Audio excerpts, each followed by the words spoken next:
We all are invited to their presentation to the discussion topic management of accounting unit 2.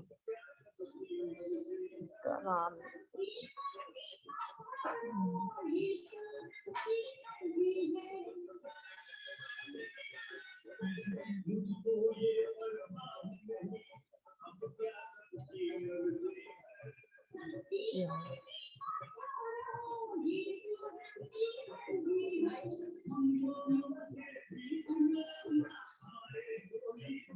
Screen दिख रही है ना?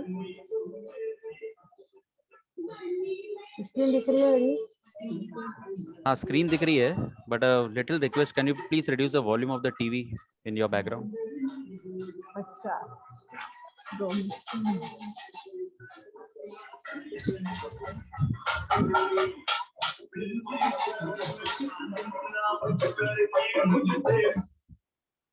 अब ठीक है ना?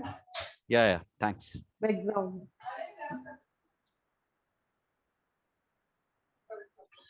Basics of financial accounting today second unit discussion topic है।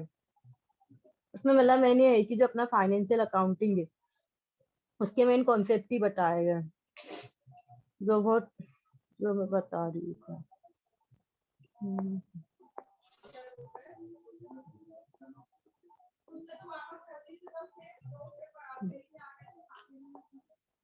Accounting conventions,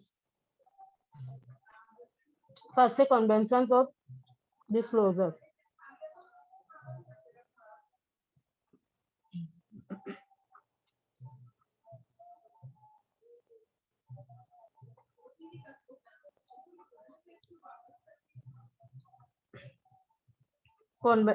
In accounting the convention, एक मिनट सारे इससे समझा दीजिए।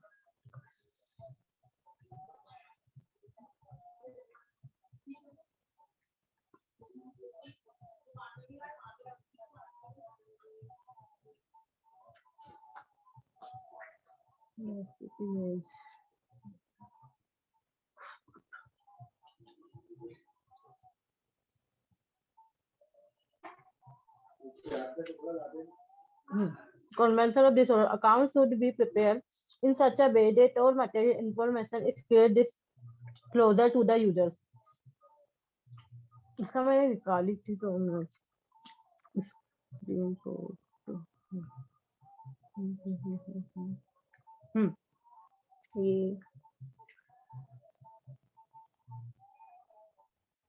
according to this convention or fact which are significant and necessary to make financial statement. मेरी screen नहीं दिखेगी, आवाज नहीं आएगी तो बोल देना कोई। According to this conventional or fact which are significant and necessary to make financial statement complete and understandable must be disclosure. इसका मेन ये रहता है कन्वेंशन और फिर डिस्क्लोजर। इसका मेन ये रहता है कि इसको इसलिए बनाया गया है जितने भी अपने फाइनेंशियल स्टेटमेंट है उसको समझने के लिए। फर्स्ट पॉइंट का यही मतलब है, जितने भी इसके फैक्ट है। Second, significant of information viewed from the point of uses finance information, जो भी है फाइनेंस की इंफॉर्मेशन उसके पॉइंट को जानने के लिए। The disclosure can be done either in financial statement or in a footnote given at the end of financial statement, और जो भी एंड में फाइनेंशियल स्टेटमेंट है उसको समझाने के लिए कन्वेंशनल ऑफ फुल डिस्क्लोजर का यूज करते हैं।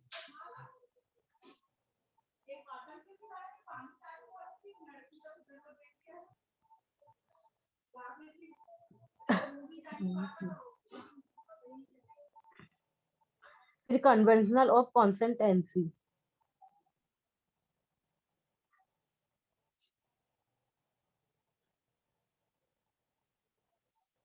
एक मिनट रुकना मम्मी, इसको ले जाओ ना, मैं माइक्रोवेव में गर्म करके खा लूंगी, अभी नहीं खा रही, लेके जाओ, इसको ले जाओ।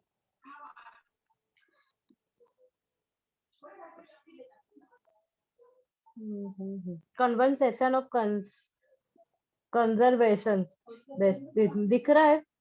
हेलो, हाँ, स्क्रीन दिख रहा है स्क्रीन। हाँ तो बोल दिया करो, तो मेरे को लगता है कि मैं अकेले बोल रही हूँ। और anticipated losses should be recorded, but or anticipated gain should be ignore. इसका मतलब ये है कि इसमें जो रिकॉर्ड किया जाता है, जितने भी गेन है उसको इग्नोर किया जाता है, जितने भी लॉस है उसको रिकॉर्ड किया जाता है। It is policy of playing safe, वे ऐसी पॉलिसी है जिसमें वो सेफली प्ले कर पाए। Provisions is made for all the losses even though amount can be noted determined with certainty। Provisions होते हैं जो मतलब कुछ रूल्स बनाए जाते हैं जो जिसमें profit and loss one determined with certainty. Provisions, do you किसी को भी प्रोविजंस मतलब पता है क्या होता है? प्रोविजन जो फंड है इसका मतलब कोई बता चाहेगा? एनीवन? मेरे को तो पता है, और कोई बताना चाहेगा तो बता सकता है मेरे को। Provision means हिंदी में सुविधाएं और anything, any kind of benefits that you get. हाँ हाँ, इसको इजी लैंग्वेज में कहा जाए तो प्रॉफिट, कंपनी का जो भी प्रॉफिट है एक्सप्रेस पर्पस का। मतलब अच्छा मतलब जो अपन बिजनेस, मैं एग्जांपल देती हूँ, कोई भी बिजनेस है, प्रोविजन ठीक है बता रही हूँ, उसका एग्जांपल दे दी। एग्जाम्पल जैसे बिजनेस है, उसका मेन हम क्या रहता है कि प्रॉफिट गेन करना। जो प्रॉफिट गेन कर रहे हैं ना, वही अपना प्रोविजन रहता है। मतलब प्रोविजन को इजीली लैंग्वेज में बोले तो प्रॉफिट गेन कर, प्रॉफिट अर्न बोल सकते हैं, प्रॉफिट बोल सकते हैं। समझ में आया ना प्रोविजन क्या है? Okay. किसी को डाउट है प्रोविजन में? प्रोविजन पे डेब्ट होते हैं, उसकी कुछ एंट्री होती है। प्रोविजन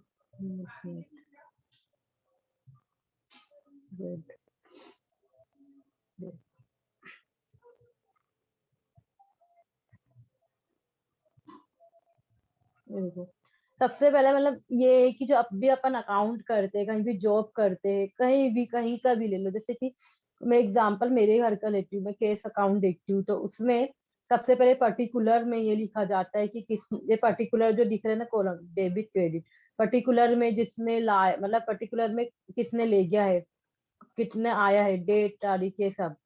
फिर डेबिट और क्रेडिट, जो भी चीज, मतलब 3 गोल्डन रूल्स होते हैं सबसे इम्पोर्टेंट है जो, मतलब अगर इसको ये ना ये पता नहीं है तो इसके बिना अकाउंट नहीं बनेगी, सबसे इम्पोर्टेंट है। मतलब जब मैं बीकॉम पढ़ी थी तो फर्स्ट यूनिट में सबसे पहले गोल्डन रूल्स ही पढ़ी थी, इसमें बता रही है।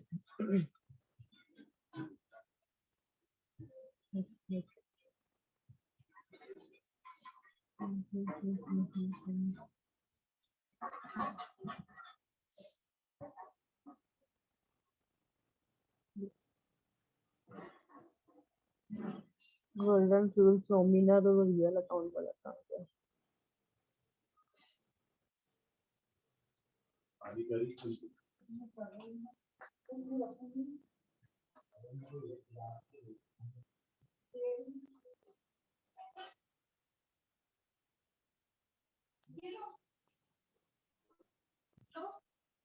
ये लो ना। हाँ ये केटली में करी थी, अब देखो है कि नहीं। ठीक है देखो ये तुम्हारे गिलास, ये लो इसको पी के देखो, इसको मेरे साथ है कि नहीं, कुछ बनता है नहीं है। ये अकाउंटिंग के रूल्स गोल्डन रूल से 3, इसमें ही पूरा काम कर जाएगा। जब तक ये नहीं पता चलेगा ना तो अपन अभी तो अपन वो छोटे छोटे क्वेश्चन भी करेंगे, फिर क्वेश्चन की छोड़ दो, आगे चल के अपन फ्यूचर टाइम जॉब तो करेंगे। मेरी स्क्रीन दिख रही है अकाउंटिंग रूल्स की चेंज हो गई है? नहीं दिख रही है। Hello, accounting rules. Accounting rule, golden rules of accounting, अगर ये रूल्स नहीं पता हो तो बहुत डिफिकल्ट होगा अगर अभी प्रैक्टिकल में, अभी पढ़ाई की बात नहीं कर रही, फ्यूचर टाइम भी अगर अपन अकाउंटेंट रहते करते तो बहुत इंपॉर्टेंट है, क्योंकि जो भी जितने भी कॉलम बनते हैं नॉर्मली, जिसमें आ रहा है रिसीवेबल, बिल पेबल, जिसमें जा रहा है जनरली जो बिजनेस करते हैं, कोई कंपनी में काम करते, तो ये पता रहना चाहिए। मेन बात क्या है कि 3 अकाउंट जो रहते हैं वो कॉमन रहते हैं। पर्टिकुलर जो है जिसमें जो भी मतलब एंट्रीज रहती है वो आएगा था। सेकेंड जो है क्रेडिट, और फिर आता है राइट में डेबिट। और क्रेडिट डेबिट कितना भी मतलब ये होता है कि एंट्रीज जो है स्टेटमेंट वो सब चेंज हो जाएंगी, जैसे कि बैलेंस शीट आ जाएगी, लाइबिलिटीज आ जाएगी, जनरल आ जाएगा, ये सब चेंज आएगा, पर उसमें एक चीज सब में कॉमन रहती है कि डेबिट और क्रेडिट रहेगा ही, पर्टिकुलर भी रहता ही है। पर्टिकुलर मतलब अपन नॉर्मली जो सिंपल अपना लेजर बनाते हैं ना उसमें होता है पर्टिकुलर, ये पर्टिकुलर क्रेडिट डेबिट। पर चलते ट्राई बैलेंस और ये सब बनाते हैं, इसमें थोड़ी एंट्रीज आ जाती है, उसके भी फॉर्मूला भी बताऊंगी मैं। सबसे पहले गोल्डन रूल की बात करें तो गोल्डन रूल्स में 3 प्रकार के होते हैं। Personal account, real account, nominal account. Personal account मतलब जो खुद का हो, रियल अकाउंट मतलब रियल रियल अकाउंट को क्या बोल सकते हैं, अभी मैं इसके रूल्स बताऊंगी, उससे समझ में आएगा। Nominal account, personal personal account, debit the receiver, credit the giver. जैसे दो कॉलम बनाए, उसमें एक डेबिट है, क्रेडिट है। 5,000 रुपए आ रहे तो वो डेबिट में है, और 5,000 रुपए जा रहे हैं तो वो गिवर है। मतलब जो दे रहा है वो गिवर है, मतलब जा रहा है तो वो क्रेडिट में, आ रहा है तो डेबिट में। सिंपल। मेरे जैसे कि मेरी और पूनम दी की बात हुई, बात हुई, हम दोनों जॉब कर रहे हैं, तो वहाँ दो कॉलम है, क्रेडिट और डेबिट है, उसको लेके चलते। तो फर्स्ट पर्सनल अकाउंट की बात करते हैं, तो डेबिट में रिसीव होता है और क्रेडिट में देनदार होता है। मतलब लेनदार जो है रिसीवर और देनदार है giver. Real account, they what comes in, what goes out. Real account भी, रियल अकाउंट और पर्सनल अकाउंट सेम है। मतलब ये इसमें ये सेम ऐसा है कि इसमें भी डेबिट में नहीं नहीं कम, हाँ इसमें भी डेबिट में आ रहा है, रिसीव कर रहा है, कम है मतलब आ रहा है, और इसमें भी जा रहा है। बस इसमें अंतर ये है कि ये पर्सनल अकाउंट है और रियल अकाउंट है। डिफरेंट यही है। नॉमिनल अकाउंट है, तीनों में से थोड़ा अलग हो जाता है। नॉमिनल अकाउंट में भी डेबिट क्रेडिट रहते हैं, पर इसमें चेंज ये आता है कि जितने भी एक्सपेंसेस है और जितने भी अपने नुकसान हो रहे हैं वो आता है नॉमिनल में, और क्रेडिट और इनकम से और जितने भी गेन से वो आता है अपने क्रेडिट में। मतलब अभी तक के क्या हो रहा था पर्सनल रियल में, पर्सनल रियल को याद करने का ये तरीका है कि debit the receiver, giver credit the giver. बस इसमें ये अंतर है, रिसीवर मतलब लेना होता है, कम्स मतलब आ रहा है, थोड़ा सा चेंज हुआ है पर मतलब एक ही है। रिसीव मतलब भी लेना होता है, कम्स मतलब आ रहा है। गिवर मतलब देना होता है, गिफ्ट आउट मतलब जा रहा है। सेम ही है, अगर इसको याद करने की मतलब इसमें कंफ्यूज नहीं होना कभी भी। बस इसमें यही अंतर है कि ये पर्सनल है तो ये रियल है। नॉमिनल अकाउंट और अलग इसलिए हो जाता है क्योंकि इसमें एक्सपेंसेस और इनकम और गेन्स की बात हो जाती है। जितने भी अपने एक्सपेंसेस है और लॉसेस है ये आते हैं डेबिट में, और आते हैं क्रेडिट। और जितने भी इनकम से, जितने भी इनकम आ रही है अपनी जैसे कि अभी आप कोई भी आप सब जॉब करते हो, आपकी जो भी मंथली इनकम है जो भी है, ईयरली है, किसी का पैकेज रहता है, तो वो सब काय में आएगी, हमेशा क्रेडिट में आएगी। और जितने भी लॉसेस हो रहे हैं कंपनी को, जितने भी उसके एक्सपेंसेस है वो डेबिट में आएगी। गोल्डन रूल्स में किसी को भी कोई डाउट? मेरे को डाउट है। मेरे को एक्चुअली अभी तक हाँ हाँ। समझा नहीं है that personal account, nominal account and real account, how different are they. और कॉमर्स में जैसे हमने सीखा था कि बैलेंस शीट में इनकम एंड एक्सपेंडिचर रहता है हाँ एंड एसेट्स एंड लायबिलिटीज रहता है। ठीक है, तो जो आप बोल रहे थे हाँ कि मतलब what goes in what comes out, मैंने बहुत पहले सीखा है ये। मेरा बड़ा भाई कॉमर्स में था, मैं साइंस में था, but I want to understand what is the basic difference between them. ये तो बैंक अकाउंट नहीं है, so real account, nominal account and ये थर्ड तो वन। इसमें डिफरेंस बताना है हम्म, तीनों में। एग्जैक्टली वो क्या मेरे को है? भी देखना पड़ेगा। हाँ। Real, personal, real and nominal.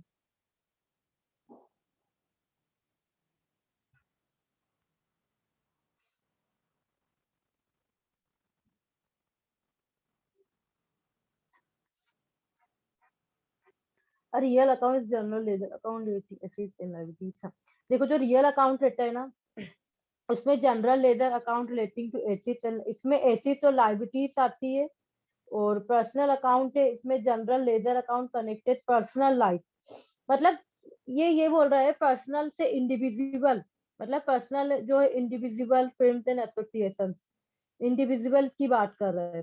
पर रियल अकाउंट में एसेट्स और लायबिलिटीज, यही अंतर आ रहा है कि देखो रियल अकाउंट में एसेट्स और लायबिलिटीज की बात कर रहे हैं, जितनी भी अपनी संपत्ति है, लायबिलिटीज है, वो एसेट्स जो अपने हैं, मतलब एसेट्स तो पता ही होगा ना क्या होते हैं, तो कि एसेट्स और बेसिकली लायबिलिटीज बता। रियल अकाउंट में it is not for one person, यानी ये पूरा कंपनी के हाँ हिसाब से वो देखते हैं। पर्सनल अकाउंट यानी एक हाँ इंसान हाँ का हो जाता है या एक फर्म का हाँ हो जाता है। इंडिविजुअल, आपका खुद का है, वो पर्सनल कहलाएगा। पर अगर कंपनी की बात आ जाएगी तो वो रियल अकाउंट होगा। ओके, तो नॉमिनल अकाउंट में लिखा है is a general ledger account pertaining to all income expense, तो ये भी पर्सनल नहीं है, ये ये पूरे हाँ कंपनी का है हाँ क्या? ये भी मतलब नहीं इनकम, हाँ मतलब कंपनी की भी बात कर सकते हैं, अपने बिजनेस की भी इनकम की बात कर सकते हैं, और एक इंडस्ट्री की भी बात कर सकते हैं इसमें नॉमिनल में। ओके। हाँ जनरल लेजर और एसिड्स लाइबिलिटीज ये भी बताना पड़ेगा क्या, कि मैंने नहीं फर्स्ट यूनिट में बता चुकी थी, पर बताना तो बता दूंगी। नहीं एसेट यही सब लाइबिलिटीज वो सब पता है। I know the meaning of all those words. ये खाली डिफरेंट काइंड्स ऑफ अकाउंट्स से इसके बारे में पूछ रहा था। एक मिनट, मैं लेजर लेजर अकाउंट जो होता है बता देती हूँ।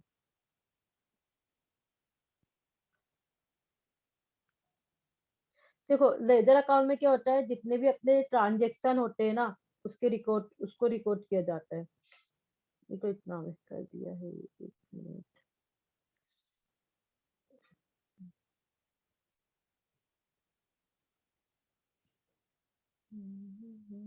लेजर अकाउंट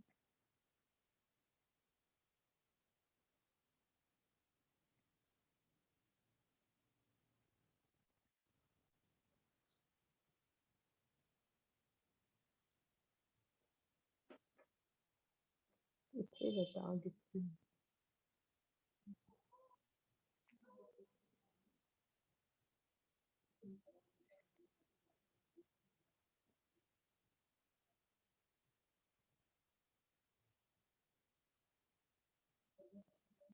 भयंकर।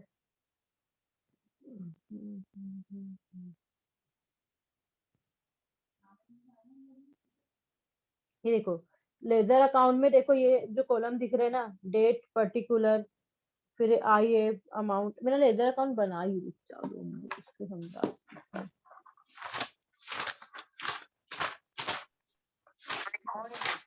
नहीं Mansi, you can go ahead with the chapter. हाँ हाँ हाँ ये सब बीकॉम में रहता है राइट? हाँ, मतलब अपन को भी ये करिए, मतलब अकाउंट में लेजर अकाउंट ओके। इसमें नॉर्मली बता देती हूँ, date particular amount, date particular और आई ए पर अमाउंट, जो बीच में लिखा है ना आई एफ, वो जो रहता है बुक कीपिंग रहता है, उसको रिकॉर्ड नंबर डालते हैं, ये हाँ फॉर्मेट है लेजर अकाउंट का। ओके। हाँ, ठीक है, अब नेक्स्ट में जाती हूँ वापस।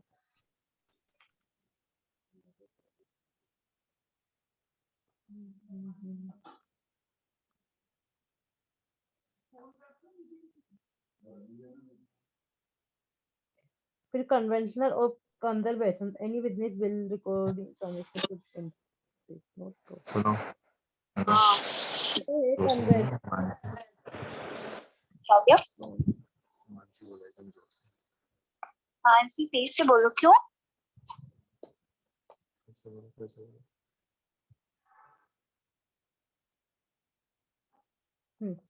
अब मेरी आवाज आ रही है? हेलो। आ रही है। अकाउंटिंग कन्वेंशन, इसमें बोलो। क्या बोलो?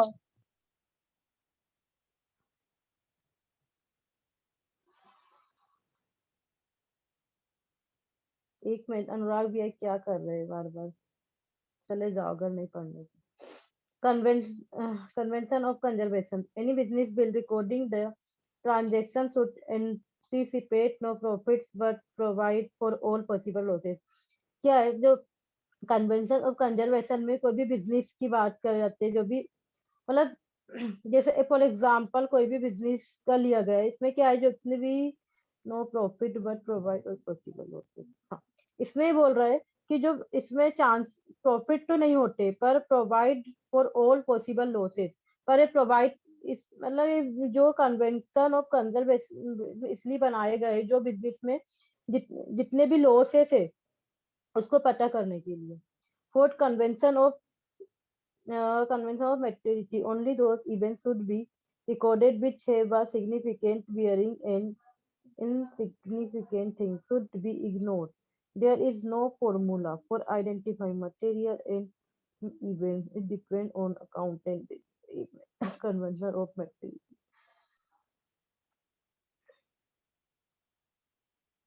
Convention.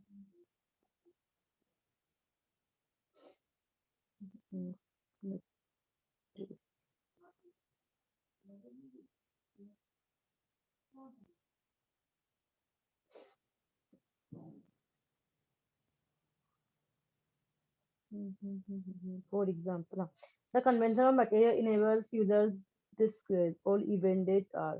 एक बार सब मतलब सबको दिख रहा है ना स्क्रीन? हेलो, स्क्रीन दिख रही है? हाँ हाँ स्क्रीन दिख रहा है. एक बार पढ़ लो.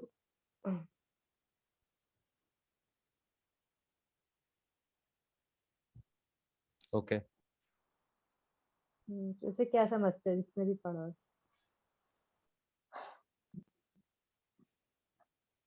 एक मिनट फिर से बता सकता है कोई भी अगर कुछ समझे होंगे तो.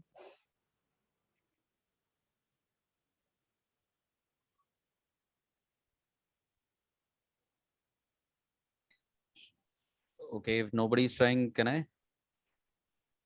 या बिल्कुल.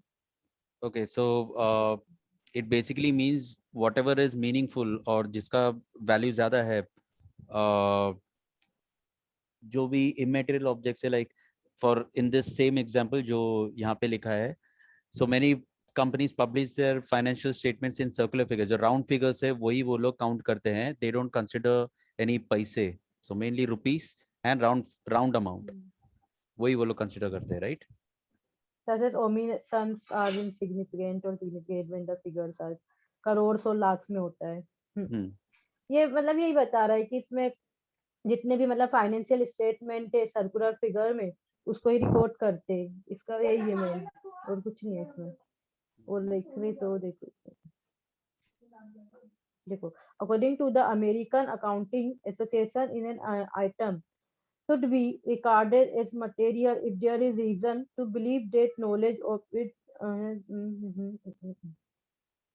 ये कुछ नहीं है. मतलब जो ये तो साइंटिस्ट के हिसाब से बता रहा है, उसमें कंफ्यूज आएंगे. इसका मेन यही है कि इसमें जितने भी सर्कुलर फिगर है वो इंक्लूड होते हैं ओमिट पैसे and such omissions insignificant when the figures crore और लाख में. मतलब जितने भी फाइनेंशियल स्टेटमेंट है जो करोड़ और लाख में और रुपीस में होते हैं उसको इंक्लूड किया जाता है इसमें. उसमें कुछ नहीं है.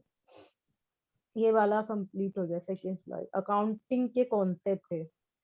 First, accounting period concept. Measuring the profit incomes और expenses of the period only to be considered. Usually the period is 1 year 12 month.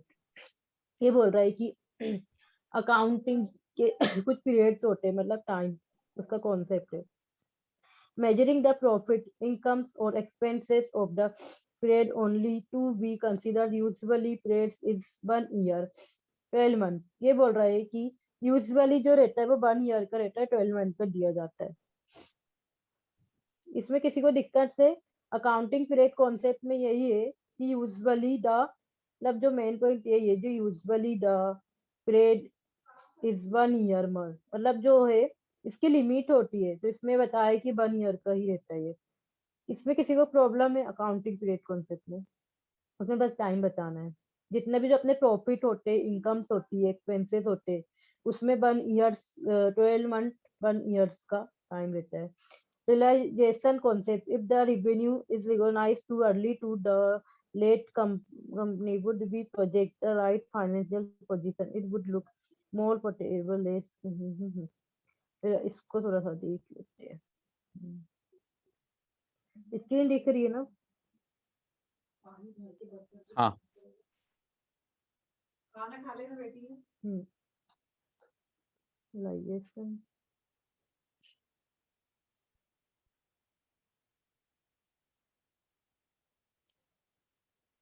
The concept of realization states that revenue is realized at the time when goods or services are actually derived. In short, the realization occurs when the goods and services have been sold, either for cash or in credit. Also refer inflow or exit in the form of receivable.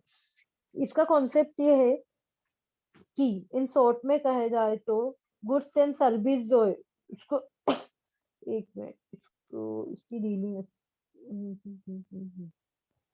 meaning revenue should be recognized when the economic activity has been completed. इसका मतलब है कि जो भी revenue है, मतलब जो economic activities है उसमें कंप्लीट किए जाती है. सेल्स गुड्स और सोल्ड तो जो भी है उसको ड्राइव कर. मतलब कि एग्जाम्पल, मेरी कोई भी शॉप है, मतलब बिजनेस है, गुड्स और सोल्ड के साथ, जैसे कि गुड्स जो मैंने मतलब खरीद रही हूँ और उसको बेच रही हूँ, मतलब मेरी इकाई का किसी का भी ले लो, जैसे कि मेरी टॉय की दुकान है होलसेल की, ठीक है, तो मैं उस जो मेरे गुड्स जो है सो वो है क्या बोलते हैं टॉयस हो जाएंगे, जो मैं बेच रही हूँ उसकी डिलीवरी कर रही हूँ कस्टमर तक, सर्विस पहुंचा रही हूँ, वो कहलाएगी रियलाइजेशन के अंदर आएगी है। इसमें कुछ कंफ्यूजन है, इसके कुछ प्रिंसिपल है, 2 मिनट, ये दोनों साथ।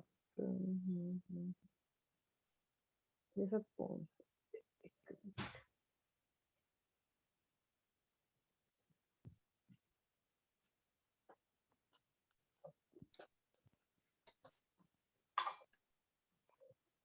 देखो इसमें बता रहा है रियलाइज का कॉन्सेप्ट यही है मेन, ये जो डायग्राम दिख रहा है, डायग्राम फिगर दिख रहा है हाँ ना, दिख रहा है दिख रहा है। जनवरी फरवरी मार्च, ये 3 मंथ का लिया है। एक मिनट, जनवरी फरवरी मार्च, जनवरी में गुड्स जो है मैन्युफैक्चर हो रहा है, फरवरी में डिलीवर हो रहा है, मार्च में पेमेंट और रिसीव हो रहा है। जो गुड्स डिलीवर हो रहा है उससे revenue is recognised at the point. इसका मतलब ये है कि एक इंडस्ट्री है मसाले की, जो अपने एवरेस्ट के मसाले आते हैं, ठीक है, उसकी इंडस्ट्री है, उसमें गुड्स मैन्युफैक्चर हो रहे हैं, गुड्स क्या है, अपने एवरेस्ट के मसाले, फिर वो फरवरी में डिलीवर हो रहे हैं और मार्च में उसकी क्या है पेमेंट हो रही है। मतलब पेमेंट वो क्या बता रहा है कि पहले डिलीवर हो रहा है, डिलीवर होने के बाद लास्ट में पेमेंट जो मतलब पहले की एवरेस्ट के जो है इंडस्ट्री प्रोडक्ट मैन्युफैक्चर हुए, फिर डिलीवर किए गए, फिर थर्डली स्टेप क्या है जो पॉइंट है, मतलब देखा जा रहा है कि जैसे उसके पॉइंट टेबल तक के उसके फीडबैक देखा जा रहा है, उसके डिमांड देखा जा रहा है, उसकी क्वालिटी देखा जा रहा है कितने मार्केट में, फिर मतलब जो रिसीव्ड होने के बाद मार्च में पेमेंट हो रही है, केस रिसीव्ड हो रहा है, ये क्या हो रहा है सीओडी, मतलब कैश ऑन डिलीवरी हो रही है। ये एवरेज का मैं, और अगर मेरा दुकान का एग्जांपल दूं तो अभी ट्रांसपोर्ट से जो माल आता है, तो एक्चुअली क्या होता है कि अगर ट्रांसपोर्ट से माल आ रहा है, अपन ने तो बुक कर दिए, तो कभी क्या होता है कि कभी बाई चांस ट्रांसपोर्ट पलट भी सकता है, हो सकता है ना, सिचुएशन कुछ भी हो सकती है। अगर समझ लो अपन ने पेमेंट कर दी, फर्स्टली अपन ने ऐसा स्टेप कर दिए मार्च फरवरी, जैसे मार्च के स्टेप जनवरी में कर दिए, फिर अगर चेंज कर दी, मतलब पेमेंट कर दी अपन ने ऑनलाइन, ठीक है, और अपना माल आ रहा है ट्रांसपोर्ट से और वो बाई चांस ट्रांसपोर्ट पलट गया है, फिर वो आ नहीं पाया है, कुछ भी हो सकता है, तो उससे क्या होगा, जो कंपनी वाला है उसने तो पहुंचा दिया है, पर अपन के पैसे भी चलेगा उसके पास, पर वो वापस नहीं आएंगे, वो रिस्की हो सकता है। इसलिए सबसे पहले क्या है, जहाँ भी जो मैन्युफैक्चर हो रहा है वहां से आ रहा है तो कैश ऑन डिलीवरी ही करना चाहिए, मतलब हमारे यहाँ जो माल आता है, जो गाड़ी वाले आते हैं उसको ही मतलब केस किया जाता है, क्योंकि अगर हो सकता है कुछ भी सिचुएशन हो सकती है, लास्ट में गाड़ी पलट सकती है, कुछ भी कंडीशन हो सकती है, इसलिए रिस्की नहीं लेना चाहिए। तो ये जो है ना रिलेजाई को यही है, रियलाइजेशन कॉन्सेप्ट। इसमें कुछ प्रॉब्लम है किसी को भी? Nope. ठीक है। नेहा, नागेश, आपको ही लग रहा है, मतलब आप ही सुन रहे थे, आपको ही लग रहा है। नेहा नहीं नहीं, कोई issue? I don't have any doubt. No, no. फिर है matching concept. Expenses incurred for a period are matched with the revenue for the same period to correct measurement as net income or net loss. The trend between revenue and expenses measure to, हाँ, इस matching concept में क्या किया जाता है, मतलब match किया जाता है, मिलाया जाता है, जितने भी एक्सपेंसेस है उसको एक टाइम में मैच किया जाता है। मतलब जैसे कि एग्जांपल एक पीरियड होता है, जैसे कि अभी मैंने बताया कि 12 मंथ, वो तो नहीं, वो अलग हो गया। जैसे कि कोई प्रोडक्ट है उसको सेल करना है, ठीक है, अभी जैसे कि दिवाली है, दिवाली में हल्दीराम की जो है क्या बोलते काजू कतली है, रसगुल्ले है, ये, और जो भी स्वीट्स है उसकी डिमांड ज्यादा है, तो उसका मैं जैसे कि कल, जैसे कि सपोज कल अभी दिवाली चले गए, पर मैं अभी कंट्रीज का एग्जांपल ले रही हूँ, जैसे कि दिवाली है तब है कल है, पर अपन को मतलब डिमांड ज्यादा हो गई है, प्रोडक्शन कम हो गए पड़ गया है, तो अपन क्या करेंगे, अपने लिए क्या क्या कर सकते हैं, कोई बताएगा जिससे कि अपना फास्ट हो जाए, पेट जो है जितना पेट उसमें कवर हो जाए, क्या क्या कर सकते हैं एनीवन? मैं ये पूछ रही हूँ कि अब कल दिवाली है, ठीक है, और हल्दीराम्स की जो है मिठाई है स्वीट से, उसकी डिमांड ज्यादा हो गई है, और अपन को कल तक उसको मतलब सप्लाई करना है, मतलब पहुंचाना है जगह में। पर अब डिमांड ज्यादा होगी, प्रोडक्शन कम हो गए, पर अपन ऐसा क्या करेंगे कि अपनी जो है उसी टाइम में पहुंच जाए, मतलब क्या करेंगे, क्या कर सकते हैं? पता एनीवन नहीं मैं। आइडिया? देखो देखो क्या कर सकते हैं, अपन क्या करेंगे कि ऐड मोर अपन रिसोर्सेस। हाँ मतलब मोर रिसोर्सेज, जैसे कि अपन जो है अपने लेबर जैसे कि कल हर्ष की क्लास लगाए होंगे, नागेश आपने लगाए थे, जिसने भी लगाया था, तो उसने हम्म। बताया था कि जो है मतलब जो मशीनरी वगैरह जो काम हो रहा है, एक जो लेबर है, हाँ। मतलब एक उनने एक लेबर रखा है, वो पूरा यूनिट मतलब पूरा काम कर दे रहा है, ठीक है। तो हम्म। ठीक है, मतलब उसका प्रॉफिट भी हो रहा है कि एक ही लेबर पूरा मैनेज कर दे रहा है, झाड़ू भी कर दे रहा है, पोछा भी लगा दे रहा है, फिर उसके बाद वो दुकान भी खोल दे रहा है, फिर वो प्रोडक्ट भी बना दे रहा है। उसका क्या प्रॉफिट है कि एक लेबर की मतलब पेमेंट कितनी है, समझ लो 5,000 है, एक ही 5,000 में एक यूनिट वो बनाता है।